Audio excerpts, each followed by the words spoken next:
What's going on, guys? Today I'm going to show you how you can sell a failing store or a store that's just unprofitable. The first thing you need to understand is that you can only sell a store that actually holds value. So all those pre-made stores, pre-built stores, oh yeah, so you created a store with Shrine theme, you found a product and you plugged the supplier that doesn't hold any value. Anyone can do this within an hour, especially nowadays with AI and everything. It doesn't actually hold any value. Now, what's actually valuable in a dead store? So it would be customers. Let's say you sold to 50k customers. Maybe your store has been dead for a year or 2 years, whatever it may be. Those customers, let's say they were buying like a face cream or whatever. Chances are those customers are still looking for face creams because it's a product that runs out. They've been using it for a month, 2 months, whatever. They always are looking to buy new products, new stuff to make their face feel better. That's the same thing for almost any other product that's reusable, unless it's like a toy or a gadget that doesn't hold any value. Those customers are actually very valuable for anyone else who runs a beauty company that sells face cream, serums, whatever it may be.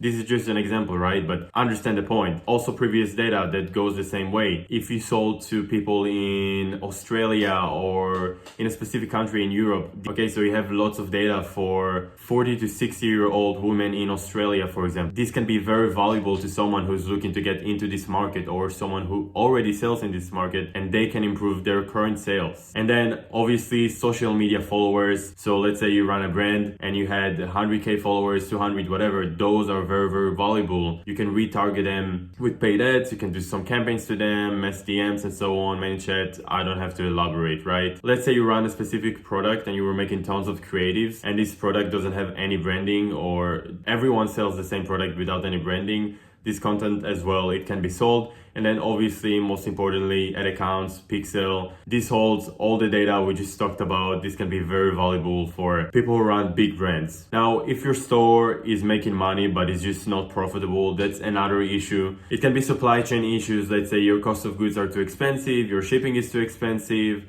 And then you have the ads issue where your creatives are just not good enough. You don't know how to properly run ads and so on. And then poor team management. Let's say you're paying someone 5k a month and they're not making you any money, right? This is poor ROI. You're just losing money at the end of the day. For someone who has tons of experience in e-commerce or any other digital business, they can buy your business that's dead or unprofitable, use the same data, improve it, and potentially merge it into one of their own companies or just scale it further. All of this is extremely valuable, but it has to be for the right buyer. How you actually go ahead and position it for sale? You should always remain organized with your data. I talked more about it on my previous videos, but organize your P&L. Everything has to be there. All of your documents to back it up as well. So all of your income, all of your expenses, what you did, what you're planning on doing. The second thing you need to do is create a Google Doc or a page. I don't know why I wrote a page, but I meant a Google Doc with what the business includes. If it's the customers, if it's the ad accounts, the social media followers, the supplier contracts, the inventory itself. Make sure everything is organized, very clear, and then create a roadmap for growth or improvement. Even if you can't do it yourself, it shows there is potential in the business and someone can take over it, improve it, and make their money back with it. Now, how you actually go ahead and find a buyer? First thing you can do is reach out to us, sellwasabi.com. This is the brokerage I run. We sell e-commerce brands, agencies, and software. Now, typically we wouldn't work with failing, unprofitable, or inactive stores, but in some cases we might buy it, and we have tons of buyers that are looking for these stores specifically. The second thing you can do is find a larger brand. So going back to the skincare and face creams, you can find a larger brand, going on Ad Library, reach out to them and offer them to buy your business or merge it with your current one. You can also use marketplaces like Flippa, Acquire. We have a partnership with them, and then also Facebook groups to find those buyers. The last thing you can do is reach out to big Instagram theme pages. So for example,